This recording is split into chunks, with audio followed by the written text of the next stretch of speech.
Bienvenue et merci de prendre le nouveau rendez-vous. Depuis la partie septentrionale du Bénin, Patrice Talon aura invité son prédécesseur Thomas Boniayi à la paix et à la réconciliation. C'était en novembre dernier.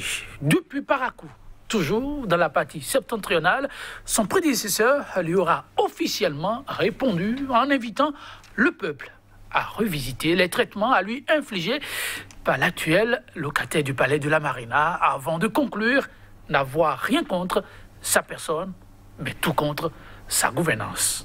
Un mois donc après. Réconciliation Talon Yayi, un appel prometteur voué à l'échec. Le débat avec deux politiques et essentiellement. Déjà, sur ce plateau, en notre compagnie, Mathieu Avlessi et les membres fondateurs du bloc républicain BR, formation politique, soutenant les actions du chef de l'État. Mathieu Avlessi, bonjour. Bonjour, monsieur Tanguy, bonjour, monsieur Agossa et pareil aux téléspectateurs. Et vous répondre à leur façon, oui, il a introduit son vis-à-vis, ah non, et René Agossa et les membres du parti politique de l'opposition, les démocrates, formation dont Thomas Boniayi, le prédécesseur de Patrice Talon, et bien entendu le président d'honneur. Et René Agossa, bonjour à vous. Bonjour Joël. Merci de répondre à notre invitation. Bonjour à mon cher ami, parce que je l'appelle ainsi parce que c'est un ami, vraiment un ami. Et je dis bonjour aux téléspectateurs. Et vous répondre à leur façon. Alors, avant d'entrer dans le vif du sujet, je reste avec vous, monsieur René Agossa. Du nationaliste au démocrate, la mutation a-t-elle été aisée? C'est une mutation, c'est pas une mutation, d'autant plus que... C'est une transition. Je suis dans la même logique de l'opposition. Une mutation, c'est un changement profond. C'est ça. Ici, je n'ai pas changé profondément. Le nationaliste était déjà dans l'opposition. Et nous avons jugé utile d'ailleurs qu'il faut être dans un grand ensemble pour mener le combat actuel, puisque nous tendons vers la fin du mandat du président qui est là. Donc il va falloir que nous assumons le pouvoir, la gestion du pouvoir, et faire en sorte que son bilan soit apprécié par le peuple. Et au niveau de la vision, que s'est-il passé? Une fusion entre les visions nationalistes, démocrates? Les démocrates, ce n'est pas une nouvelle maison pour moi, puisque j'ai été président de la commission diagnostique avant la naissance. Donc, je connais tout ce qui s'est passé. Je ne suis pas étranger là-bas.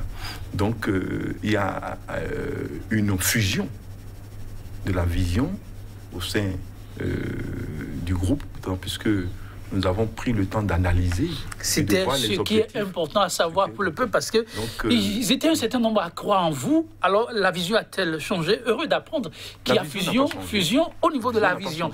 Alors pour ce qui nous unit, ce sont ces deux chefs d'État qui pendant longtemps auront retenu l'attention des Béninois, Guéguer, Talon, Yayi, une réconciliation manquée. Il y a plus depuis Abidjan, puis à quelques jours, sinon à quelques mois pour être exact de la fin de son mandat. Et c'est Patrice Talon qui, cette fois-ci, tend la main.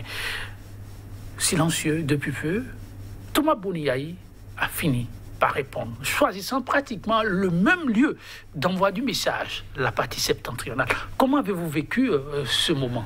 Oui, merci, M. Tanguy. Je pense que, globalement, à mon niveau, j'ai vécu au départ l'annonce comme quelque chose de salvateur pour notre démocratie et pour notre vivre ensemble. Mais le contenu du message m'a mis hors de moi, m'a totalement surpris et m'a pris à contre-pied, j'allais dire. Le contenu de quel message? Le contenu du message du président Yayi Boni. C'est ça.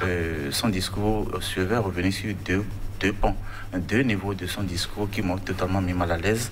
Lorsqu'il disait: lorsque le président souhaite la réconciliation avec moi, il m'a enfermé, il m'a balancé, fait encercler par les soldats pendant 52 jours. Puis oui, merci à lui de m'avoir infligé ce traitement et il demande aux populations de l'applaudir. Ça, je dis, c'est une ironie que je trouve moqueuse. Et ce n'est pas bien que ça vienne d'un chef d'État, d'un ancien chef d'État qui se moque de son prédécesseur. Je n'ai pas trouvé ça très bien. Je n'étais pas à l'aise avec. Le second point de son discours qui retient mon attention, vous l'avez dit tout à l'heure, il dit, je n'ai rien contre sa personne, mais j'ai tout contre sa gouvernance. Mais là aussi, j'ai dit non, tout n'est pas parfait dans ce qui se fait actuellement, mais tout n'était pas... Il y avait beaucoup de reproches qu'on faisait à la gouvernance Yayi, et je ne peux pas comprendre. Et si on va revenir sur... Je ne peux pas comprendre que, au vu de tout ce que nous reprochons à la gouvernance, les 10 ans de Yayi, vous saviez que à un moment donné, un certain homme politique avait traité la gouvernance de Yayi de ventilateur, de brasseur d'air. Et je crois que ça, ces deux points que j'ai pris dans son discours me confortent pour dire celui-là avait raison de lui. Raison de trouver que c'est du brassage d'air, il nous a fait pendant 10 ans. Et ça, ce n'est pas intéressant, ce n'est pas bien hein, pour le mieux-être du plus grand nombre de Béninois que nous voulons. Et autre chose, c'est que, voilà, parlant toujours de gouvernance de Yayi, pour me dire que je ne suis pas à l'aise, hein, qu'il ne soit pas totalement... Pas en phase, oui, mais lorsqu'on met sa gouvernance en face à la gouvernance du président Talon, il n'a pas de raison de faire ce qu'il a fait. D'autres points, je vais revenir sur dans la mesure du possible, parce que laissez-moi faire un parallélisme. Nous avons vu au Ghana à côté le père à son âme, le président Rollis, rester conseiller jusqu'à sa mort de l'actuel président de la République. Et ça, moi, j'aurais préféré des élans de ce genre, parce que le premier attendu, le président actuel a tendu la perche de la paix. Il fallait répondre à cette perche-là, à cette main tendue, pas aussi une réponse de paix. Ça mettrait plus à l'aise. Vous ne voyez pas le président dans une démarche de paix? Dans un élan moqueur, une ironie moqueuse, comme je l'ai dit tout à l'heure, il n'y a pas de raison qui se moque de son prédécesseur. Ce n'est pas normal. Ce n'est pas normal que quelqu'un qui soit allé à ce niveau de gestion des affaires de l'État se mette à se moquer de ce qu'il est connu, il n'a pas fait ça. Merci. Oui, Irénée Agossa. Inutile de vous demander si vous l'avez suivi. Vous, c'était votre chose, comme on dit. Comment avez-vous vécu ce moment?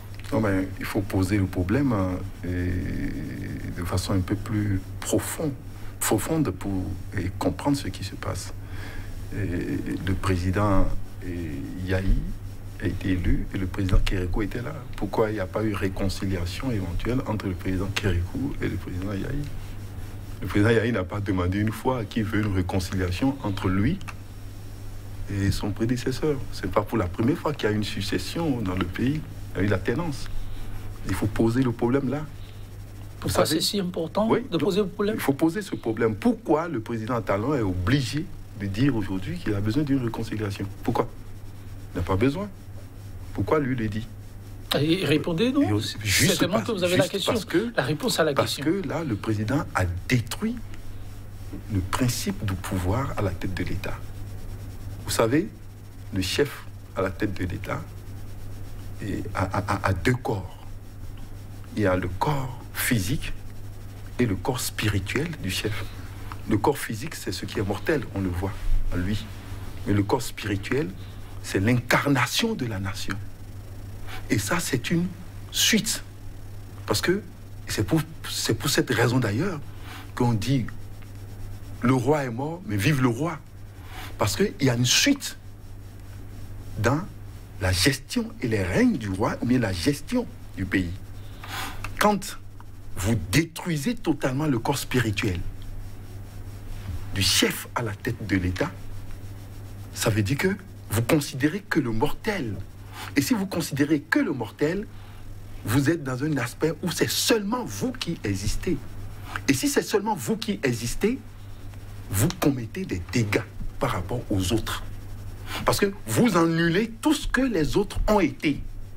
Et c'est pratiquement ça. Suivez le président de la République. Première déclaration sur sa nation. Quand il est sorti, il est allé à Paris. Nous sommes dans un désert de compétences.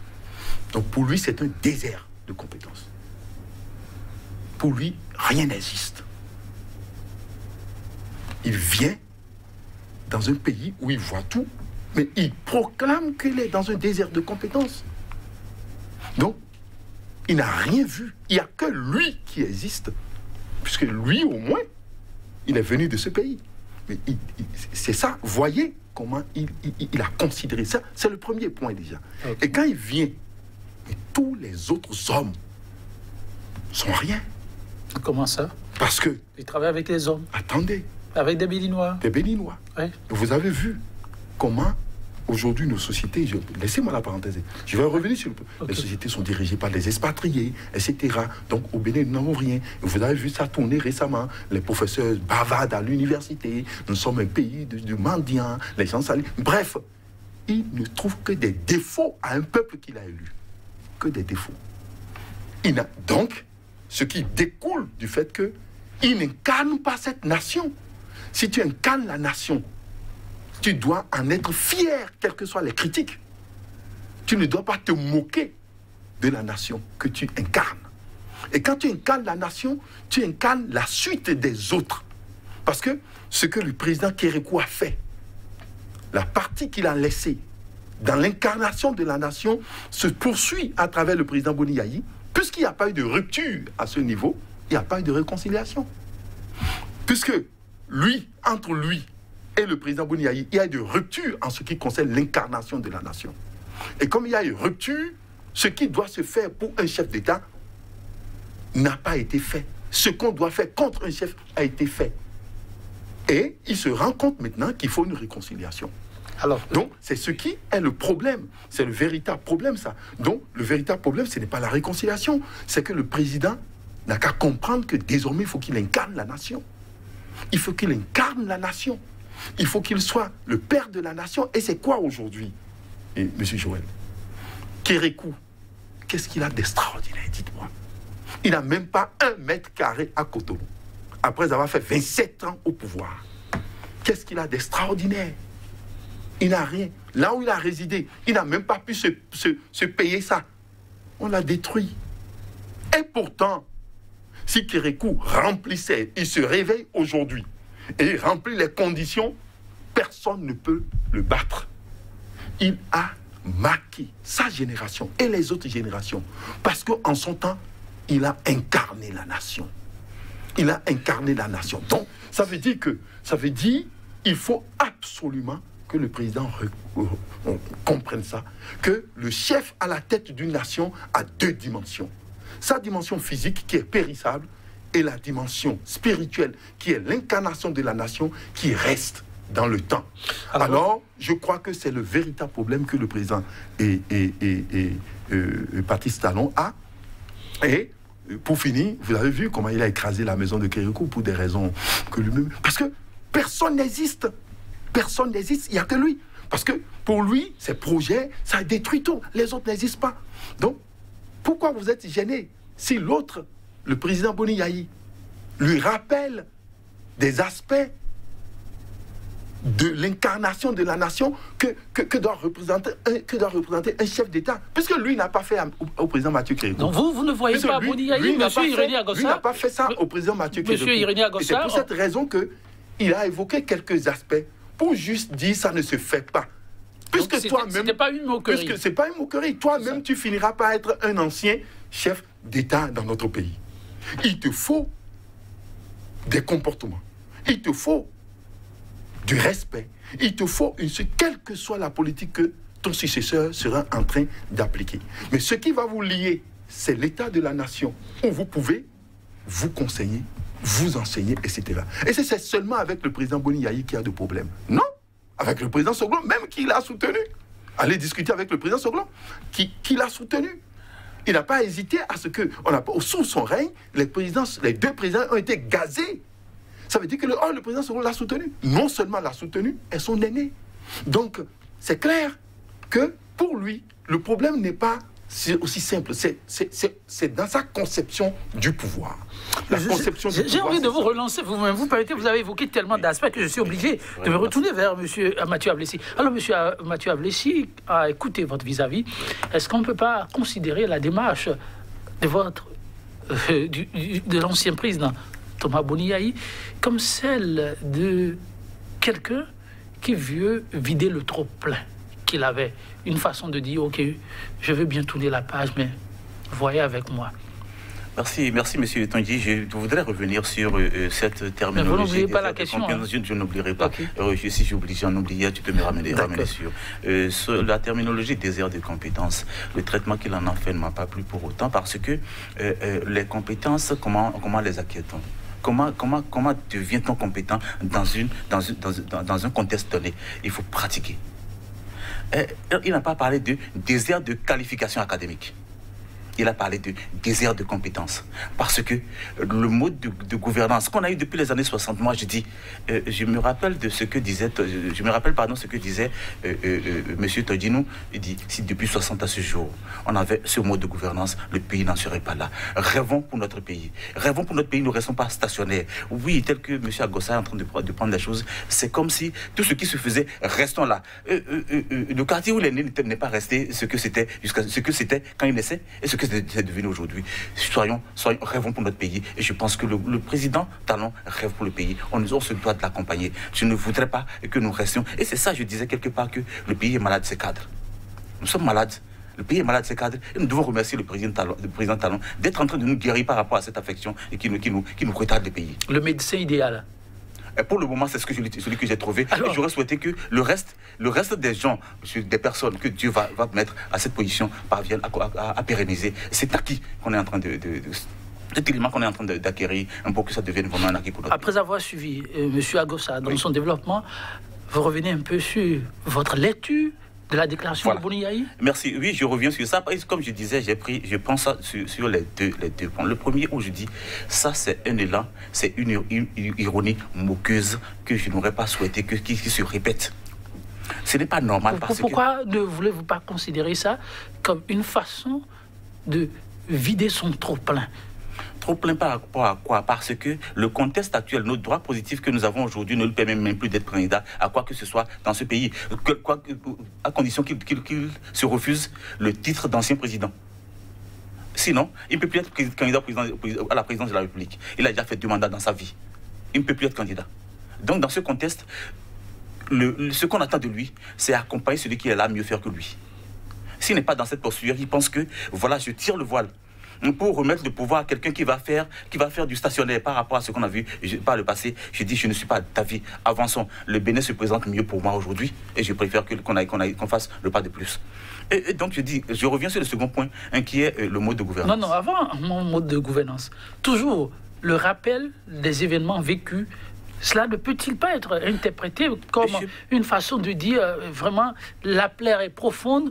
Ok, mais j'oublie. Mais voilà un peu ce que j'ai vécu. Mais qui était à l'épicentre de ces événements vécus? C'est encore lui. C'est ça. C'est encore le président Yayi qui était à l'épicentre de tout ce qu'on a vécu aux élections législatives. S'il y avait eu gaz lacrymogène, c'était de sa faute. Mais il allait chercher quoi au marché? On n'a jamais vu. Je dis la référence pour moi, pour le moment. Oui, le président Kérékou n'a pas apporté grand-chose. Il a fait ce qu'il pouvait pour ce pays, parce qu'il nous a au moins débarrassé de l'ethnocentrisme. D'une certaine façon. Ça, on l'a vécu. La révolution nous a formés, M. Agossa et moi. La révolution, c'est notre... dans ça, on a vécu. Jusqu'à l'université. Et donc, ça là, il y a beaucoup de choses que le président Kérékou a dû corriger à un moment donné. Et donc, il y a beaucoup de travers dans les gouvernances antérieures que le président Talon s'est évertué, mais s'est engagé à corriger. Dans cet engagement, je souhaiterais qu'il soit accompagné, parce qu'il n'est pas parfait. Il peut avoir des coquilles dans ce qu'il engage, mais qu'on ne l'accompagne pas, qu'on le retire, qu'on le tire par le bas, ce n'est pas normal parce que nous devons aller de l'avant. Je dis, ce qui s'est passé, il est à l'épicentre de ça, et c'est parce qu'il est ancien président de la République qu'il y a des choses sur lesquelles les gens ont passé des coups de chiffon. Le président a dit, j'ai pardonné, la nation a pardonné, et maintenant, allons dans l'élan du pardon avec mon aîné. Qu'est-ce qu'on va faire de plus? Et qu'en réponse, on lui oppose la désobéissance. Comment on lui oppose la désobéissance? C'est de la désobéissance, cette moquerie, c'est lui opposer la désobéissance, l'incitation à la violence. C'est comme ça que vous lisez ça? C'est ma lecture. C'est opposé à la démarche du président de la République, la désobéissance, l'incitation à la violence, l'incivisme. Travaillons à ce que notre pays soit développé. Je reviens sur le second point. Le second, on va y aller, mais c'est si important, le premier que vous évoquez, parce que les appels à la paix se multiplient. Alors, on vous demandera, vous me permettez très bien, avant de revenir à la question de gouvernance, M. Irénée Agossa, oui, le point qu'évoque votre vis-à-vis. Et pour nos téléspectateurs, je cite très rapidement le chef de l'État, le prédécesseur de Patrice Talon, qui dit exactement ceci: je rends grâce à Dieu parce que mon ami dit qu'on est des frères.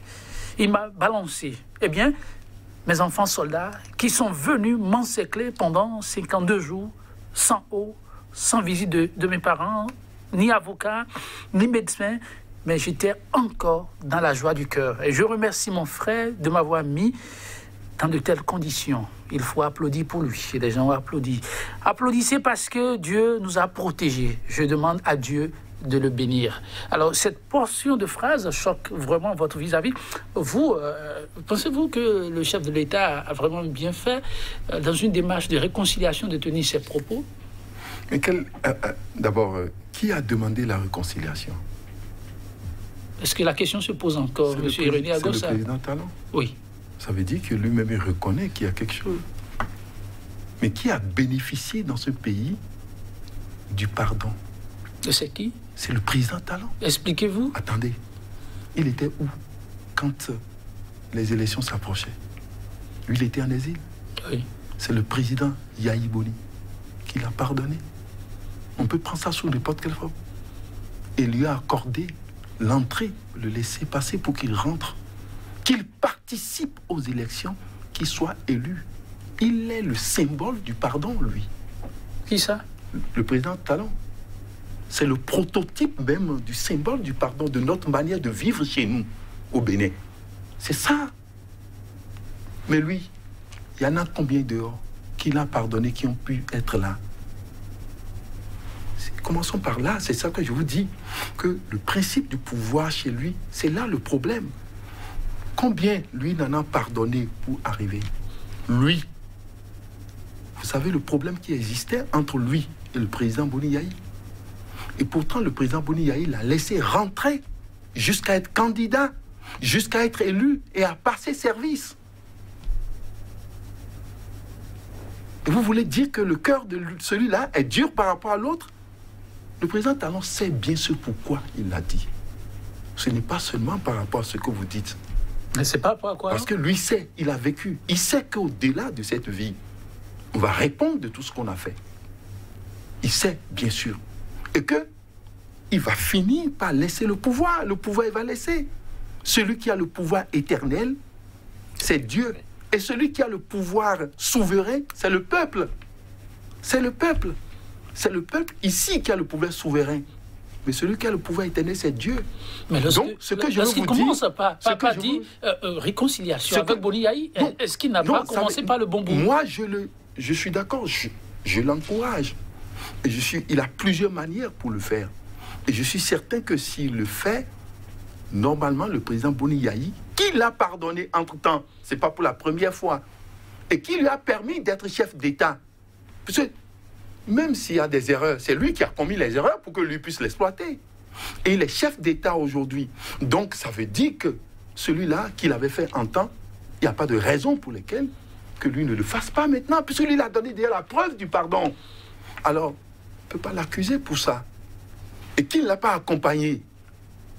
Ce n'est pas un chef d'État simple, un ancien qui va l'accompagner. Celui qui va l'accompagner, les structures qui vont l'accompagner dans le développement du pays, c'est le Parlement.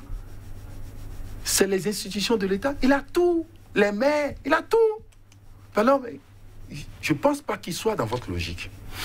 Il est accompagné, puisqu'il a tout déjà. Toutes les lois se votent à la minute. Les prêts se font sans qu'on ne rencontre même au Parlement. Mais écoute, il a tout pour pouvoir démarrer et pour faire ce qu'il est en train de faire. Et moi, je dis qu'on n'a pas besoin, alors, d'aller dans des aspects où on détruit, je dis, l'incarnation de la nation pour pouvoir gouverner. Le véritable problème se trouve là. Et je dis au chef de l'État de rattraper. Il peut rattraper ceci en discutant avec le président Boni Yahi, en discutant avec le président Soglo, en allant les voir. Qu'est-ce qui l'empêche d'aller les voir et de discuter? Mais on ne peut pas condamner le président Boni Yahi de dire simplement ce qu'il a vécu. Vous dites que c'est de l'incivisme, qu'il veut pousser à l'incivisme. Pas du tout. Jamais il ne pourra le faire. Il ne pourra le faire. Donc, il dit ce qu'on a vécu, ce qu'il a vécu. Et si tu ne vides pas le trop-plein, comment tu peux pardonner? Même quand ils vont se voir, ils auront certainement à rigoler sur ces aspects. Mais il faut que chacun se vide. Certainement que le président Talon aussi a des choses à lui reprocher. Ils vont se parler. Et ça, c'est entre individus, ça. Au-delà de ça, il y a la nation, il y a le pays. C'est ça, en réalité. Nous devons faire en sorte que le pardon, ce qu'ils disent entre eux, rejaillisse sur la gouvernance et qu'on ait un pays en paix. La paix dans un pays, c'est de favoriser les contradictions. Au Parlement aujourd'hui, vous êtes seul au Parlement. C'est le drame. Un système qui monopolise tout. Le monopole n'arrange rien du tout. C'est pourquoi je veux vous dire, et je dis à mon ami d'en face, qu'en fait, ce que vous avez dit que le président a réalisé, nous, on va réaliser 10 fois, 20 fois mieux. Vous abordez la gouvernance, je lui ai demandé. Non, j'ai dit, nous allons réaliser 1000 fois mieux en vous laissant dans le pays, quand on va prendre le pouvoir. Vous serez dans le pays. Mais parce que qu'est-ce que ça signifie cette expression? Oui, vous serez dans le pays. Vous serez dans le pays. Vous ne serez même pas inquiété. On ne va pas vous inquiéter quand on va prendre le pouvoir. Vous serez là. Et vous allez être libre pour libérer les énergies. Nous sommes un pays pauvre. On ne peut pas écarter d'autres et dire qu'on pourra le faire. On a besoin de l'énergie de tout le monde. Vous avez dit tout à l'heure qu'on a besoin que le président Boni soit conseiller du président et cela. Donc, vous demandez une libération d'énergie. Mais ce n'est pas dans ce contexte qu'il faut séquestrer la personne pour séquestrer quelques jours. C'est pas ça. La conséquence, non, ça vient d'où, là? Ça vient d'où? Je vous dis, quel que soit, d'autant plus que lui, quand il était à l'extérieur, si on va considérer ce qui était dit, ce qui a été fait, il ne va pas venir au pays pour être aujourd'hui président de la République. Lui, il est le symbole même de la réconciliation et de l'esprit du Béninois. Et il doit faire en sorte que plus jamais cela ne se produise sous lui. Merci, parce que lui, il est le symbole de ça. Donc, moi, je crois qu'il n'est jamais trop tard pour bien faire. Il a commencé et il doit pas s'occuper de ce que le président Boni Yayi a dit. C'est moi, j'étais à sa place. Je rends visite au président Boni Yayi. Nous discutons. Nous nous occupons des problèmes du pays. Parce que le pays a des problèmes. Le niveau de la dette aujourd'hui à prendre en compte. Comment nous allons produire l'énergie. Comment nous allons relancer la consommation, etc., etc. Il y a trop de problèmes dans ce pays. Alors, nous discutons de ça et il voit le président Soglo, la suite des idées, et nous évoluons. Oui, vous revenez à la question de gouvernance, c'est le bout de phrase sur laquelle vous vous êtes attardé. Vous permettez, pour nos téléspectateurs, je fais une relecture de ce bout de phrase. C'est ainsi, Boni Yayi aura conclu son adresse par rapport à la main tendue. Il dit, je le cite, « Je n'ai rien de particulier avec lui, c'est-à-dire, je ne suis pas contre sa personne physique, parce qu'il est une créature de Dieu. Mais attention, là où nous ne retrouvons pas, c'est sa gouvernance qui chicote en ce moment tout un peuple. Sa gouvernance qui chicote en ce moment tout un peuple. Non, avec un peu de recul, est-ce que vous voyez Boni Yayi qui s'efface à la place du peuple ou autrement? Non, le président Boni Yayi n'a pas changé de posture. Ah bon? Il n'a jamais changé de posture. Non, le décryptage de cette portion de phrase? Merci, oui, c'est ça, je voulais te dire. Le président Yayi n'a pas changé de posture. Et il est venu au pouvoir comment? Il est venu en marchant ou bien en jouant avec le sentiment des peuples. Il est venu en jouant sur nos sentiments, le sentiment de nos femmes, qu'il a aimé pendant 10 ans. Oui, je vous aime, je vous endors. Je ne dis pas, je vous endors. Il nous a endormis pendant 10 ans.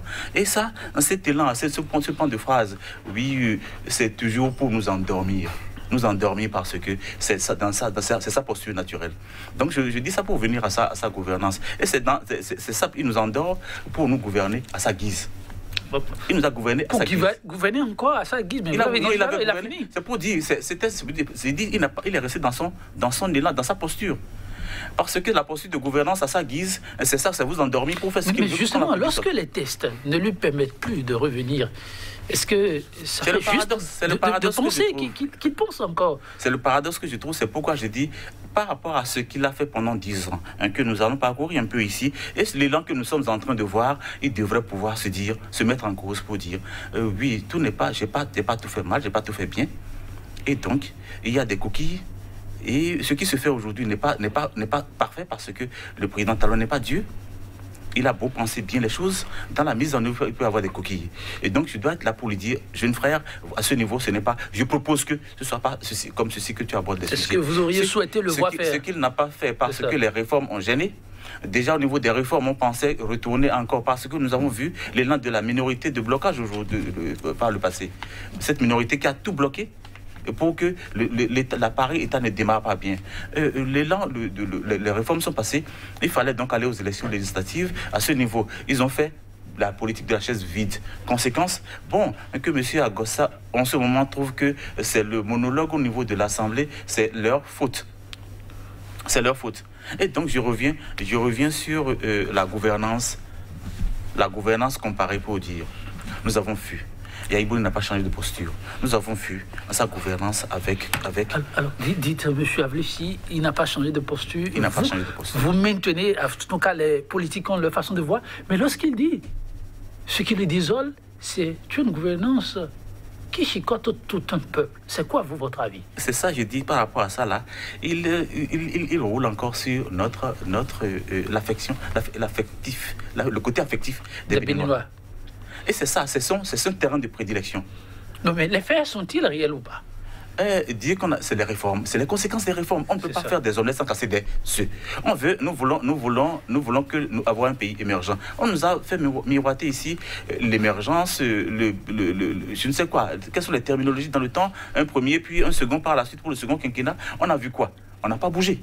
On n'a pas bougé, on a gouverné pour son compte. On a gouverné juste pour satisfaire ses amis. Et donc, on a brassé de l'air, comme l'a dit l'autre. On a brassé de l'air et dans ce brassage d'air, on nous a fait beaucoup d'éléphants blancs. Affaire Sensad est là. Affaire Maria Agreta est là. Ainsi de suite. Je peux en oublier. Comme je peux en citer, la liste est bien longue. Et vous savez, les Béninois savent. Au-delà des éléphants blancs. Pardon, les disparitions d'individus. Et on n'en est pas là aujourd'hui. On n'en est pas là. Et que des gens soient là. Que des gens qui ont commis des... C'est ce que vous avez des preuves quand vous parlez de disparition d'individus. Dans est où? Dites-moi. C'est ça. Je veux savoir. C'est une question que je pose. Parce que moi, je veux le voir. Il a disparu. Gouvernance Yahi. Quand certains vous disent que l'État est une continuité, vous leur répondez quoi par rapport à cette question? Mais ça, l'État, on n'hérite pas du passif de son prédécesseur. On hérite de l'actif pour que l'État avance. Au-delà de ça, je dis Maria Agreta et tout ça, Dainvo a disparu. Et donc aujourd'hui, est-ce qu'il y a un seul éléphant blanc que vous pouvez nous compter? C'est ça l'alternative. Et je dis le président Talon est en train de nous mettre dans une alternative de gouvernance avec responsabilité et honneur. Si des gens ont eu l'opportunité de gérer les affaires de l'État à un niveau donné, et que par rapport à leur gestion, qu'on leur dise attention, il y a des choses qui ne paraissent pas très bien, qui ne paraissent pas très claires, venez nous expliquer un peu, et qui prennent la clé des champs, j'ai dit, ça, ce n'est pas des exilés, ce n'est pas des gens qu'on a renvoyés dehors, c'est leurs agissements. Monsieur Agossa, là, il a été responsable. Mais il est là. J'ai dit tout à l'heure, c'est une fierté. On est amis, on a fait la... C'est ça. Si vous faites bien, vous faites ce que vous devez faire, vous avez beau avoir la chance d'être promis à des responsabilités données, vous travaillez dans l'honneur, la responsabilité, c'est ça, on va vous interpeller, vous répondez, vous êtes là, vous ne bougez pas. Et à ceux qui disent, mais il fut un temps, dans ce même Bénin, Patrice Talon, malgré lui, a dû connaître les îles. Vous leur avez donc répondu quoi? Il n'était pas dans un contexte politique. Son exil, c'était des contradictions entre amis. C'est ça. Et puis ce qui s'est passé par la suite autour de ça, tout ce qu'on a entendu, que je vais pas révéler ici, ça, c'est entre des personnes. Comment est-ce que le président Yahi est venu aux affaires? Moi, je me rappelle, il y avait des sondeurs qui avaient rencontré le Rumbéji pour lui dire attention, fais attention, il y a un tel Yahi qui il a l'argent pour faire la campagne où? Alors, ça refait l'histoire à ce niveau, la question est de savoir, ceux-là qui disent permettez le retour des exilés politiques, ça pourrait participer à la réconciliation. Vous leur dites quoi? On n'en a pas un seul, on n'a pas d'exilés. On n'a pas d'exilés politiques au Bénin. Merci bien. Oui, monsieur Ironé Agossa, la question... D'abord, je dis que nous avons des exilés politiques, d'autant plus que c'est le Parlement français qui a qualifié un des citoyens béninois d'exilé politique et qui lui a donné le titre de réfugié politique. C'est le Parlement français. Quand on a interpellé le gouvernement français, c'est le gouvernement français qui l'a dit. Il dit que tel citoyen béninois est un réfugié politique et nous lui avons donné un titre de réfugié politique chez nous. Donc, ne dites pas une contre-vérité. Ça, c'est ça la réalité. Ça c'est un fait. Je voulais qu'on s'entende sur ça. Nous évoluons. La question, quand Boni Yahi dit n'avoir pas de problème particulier avec l'actuel chef de l'État, mais au-delà, le problème se pose. Il parle du peuple. Il parle d'une gouvernance qui chicote tout un peuple. Est-ce qu'il n'exagère pas, M. Irénée Agossa? Moi, je crois que c'est l'appréciation de celui qui avait géré et qui apprécie la gestion de celui qui est là maintenant par rapport à ce que lui il avait fait. Ça, c'est tout à fait normal dans un contexte démocratique. Il apprécie. Vous dites aujourd'hui à un président, un ancien président, Gbagbo par exemple, d'apprécier la gestion du président Ouattara. Il a dit son point de vue. Même dans les pays développés, vous demandez aujourd'hui à Hollande, au président Hollande, d'apprécier. Il a fait des observations sur les réformes initiées par son successeur. Alors, donc, ce que je veux vous dire, là n'empêche pas d'être dans le réel. Je veux que nous soyons dans le réel. Okay. Quand mon ami, il a évoqué des affaires, tout ça, ils sont toujours, ce n'est pas à ce moment qu'il faut parler de ça. Vous l'avez relevé tout à l'heure en parlant de la suite de la gouvernance. C'est une suite. C'est une suite. Vous ne prenez pas le pays en annulant cette dette.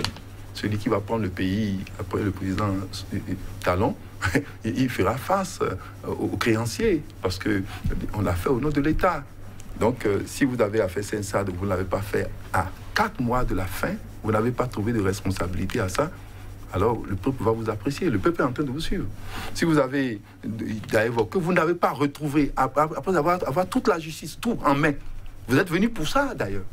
Vous n'avez pas retrouvé et que vous croyez que encore ça va servir de thème de campagne, c'est rien. Vous avez dit dossier concernant affaire, comment on appelle, ICC, et avec tout ce qu'il y a, on disait que c'était Yahi, ça a été fait en direct, hein. Le coût d'ailleurs de cette histoire, on va revenir là-dessus. Mais en fait, c'est qui? Vous avez trouvé un coupable? Vous n'avez pas trouvé. Donc, je veux vous dire que c'est l'État, c'est ça la force de l'État. Si vous avez des dossiers, vous allez et vous pouvez aller jusqu'au bout. Et vous devez faire le point de ça avec le peuple. Parce que c'est de ça qu'il s'agit. Vous avez dénoncé des concours frauduleux, mais nous savons là où vous en êtes aujourd'hui. Donc, en fait, c'est ça ce que nous devons faire. Mais ce que je veux dire, c'est les réformes. Allons-y vers les réformes. Vous parlez de réformes. Les réformes sont où?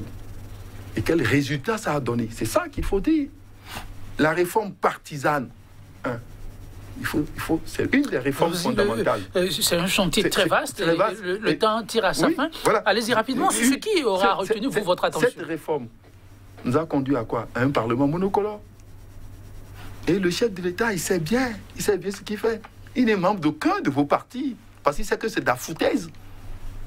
Vous tenez cette expression de vous. Le chef de l'État vous l'a soufflé. Le chef de l'État, s'il savait que sa réforme était bonne. Oui. Le premier qui doit adhérer à un parti, c'est lui. Mais il n'a pas adhéré à un de vos partis. Vous ne savez pas s'il a déjà sa carte de membre, sa carte d'adhésion. Il doit le dire. On ne le cache pas. Est-ce que vous avez vu Donald Trump se cacher d'être membre de son parti? Toute personne ne le cache. Donc ça veut dire que nous sommes dans un pays. Nous sommes dans un pays où alors l'appartenance à un parti et qui plus est un chef d'État qui a initié une réforme. Quand tu inities une réforme de ce genre, tu dois pouvoir l'accompagner. Vous savez aujourd'hui ceux qui encouragent au vaccin. Vous avez vu tous les chefs d'État se présentent devant la télé pour se faire vacciner, pour encourager les gens à aller dans le même sens. Si tu veux une réforme partisane de ce sens dans un pays démocratique, toi-même tu t'intègres, tu vas dans un parti et tu incarnes les idéaux de ce parti et tu permets en ce temps aux autres partis qui ne sont pas de ton courant de s'opposer à toi dans la ligne idéologique. D'autant plus que lui-même n'est d'aucun parti. Qu'est-ce qui se passe? Il n'est pas gêné qu'il y ait un Parlement monocolore. Donc, ce que je veux vous dire, ça c'est une réforme d'abord. Voilà une réforme. Je parle de celle de réforme-là. Une minute, vous en apportez par rapport à ça, par rapport à ce que vous venez de dire. Je dis, prenons l'exemple des réformes du Ghana. Le Ghana, vous savez dans quel contexte, vous et moi, on n'était plus enfants, quand Rawlings prenait le pouvoir. Comment il a institué les réformes qu'il a dû mettre en place? D'une part, avec une certaine dictature, parce que le contexte s'y prêtait, et puis après, les réformes qui ont créé les deux partis aujourd'hui qui gèrent le Ghana. C'est bien après qu'il c'est quand il était nous sommes dans une culture, c'est quand il allait vers les élections qu'il a fini par se pas prendre position. Nous sommes dans une culture anglophone et quand vous allez vers le Ghana, vous allez vers le Nigeria, vous allez vers d'autres pays, vous allez voir les choses. Nous sommes dans une autre culture. Laissez le Ghana, parlons des réformes ici. Je ne dis pas non, je dis la réforme partisane ici. a abouti à quoi? La crise aujourd'hui politique dans notre pays, c'est dû à la réforme partisane. C'est dû à la réforme partisane. Aujourd'hui, dites-moi quel est le parti de l'opposition. Et si on veut partager les milliards entre vous... C'est vous. C'est nous, oui. Bien sûr. Nous avons combien de députés? Dans un pays, vous avez fait la politique de la chaise vide. Pas du tout. Le certificat de conformité est venu quand dans le processus électoral.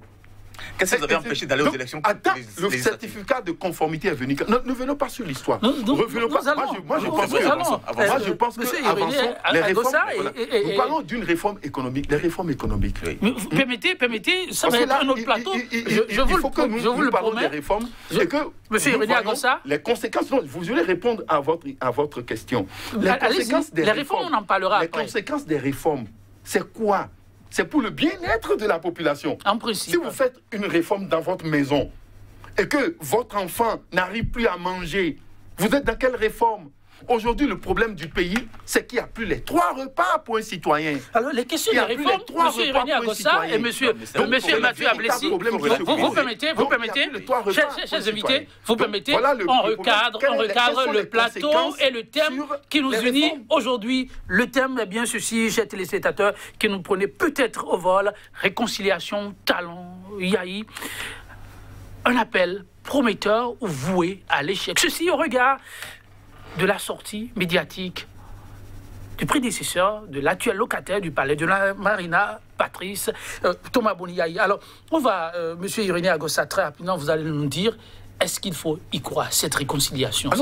Moi, je souhaite vivement, contrairement à mon ami, je souhaite vivement que, je vous ai dit, j'ai pris la parole tout à l'heure, j'ai dit que je serai à la place du président Talon, que je ne vais pas considérer ce que dit le président Yahi.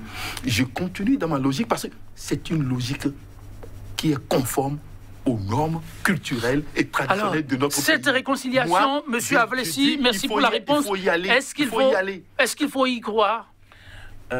Y croire, oui, mais dans le contexte, je crois que l'un étant dans une démarche de paix et l'autre dans une démarche d'incitation à la violence, bon, nous allons les exhorter à toujours garder le Bénin comme flambeau. Ce qui nous lie, c'est le Bénin. Et par rapport à ça, je demande aux uns et aux autres de faire encore profil bas pour que cette réconciliation soit. L'animation de la vie politique telle, elle se mène pas, on convient ou non, les deux. Est-ce que, à quelques mois de ce scrutin, vous, étant dans la posture d'un conseiller, demanderiez-vous à Patrice Talon d'être candidat et à Thomas Boniaï de continuer de jouer les premiers rôles, ou que les deux s'effacent carrément? Ah non, je crois que les deux s'effacent, c'est pas évident. Yahi Boni est effacé. Non, vous en posture de conseiller.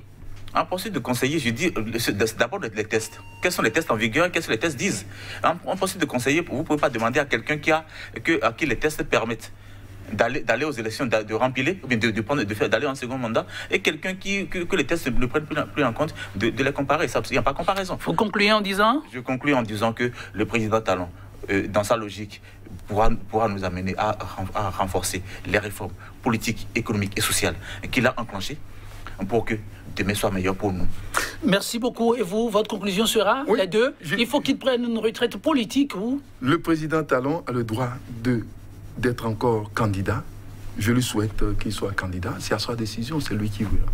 Boniaï, qui s'efface. Boniaï n'est plus candidat. Donc on ne le prenons pas, il n'est plus candidat. Il joue son rôle auprès de nous.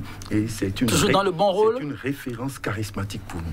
Ce que moi je veux dire au niveau des réformes... La conclusion, s'il vous plaît, les réformes, on y reviendra. Les réformes n'ont pas apporté quelque chose de positif au peuple, il faut reconnaître. Et c'est ça que dit. Le peuple est chicoté réellement. Donc le peuple a des problèmes. Nous avons faim. Nous avons faim et il faut que ces réformes soient dans le sens des besoins du peuple. Merci à vous, M. Irénée Agossa. Merci également à vous, M. Mathieu Ablessi. Ainsi s'achève cette émission du jour. Mesdames, Messieurs, Francis Ponge, pour nous séparer avec sa citation, l'une des plus citées. Pour que la réconciliation ait lieu, dit-il, il suffit d'abaisser notre prétention à dominer la nature et d'élever notre prétention à en faire physiquement partie. Bonne méditation chez vous. À très bientôt.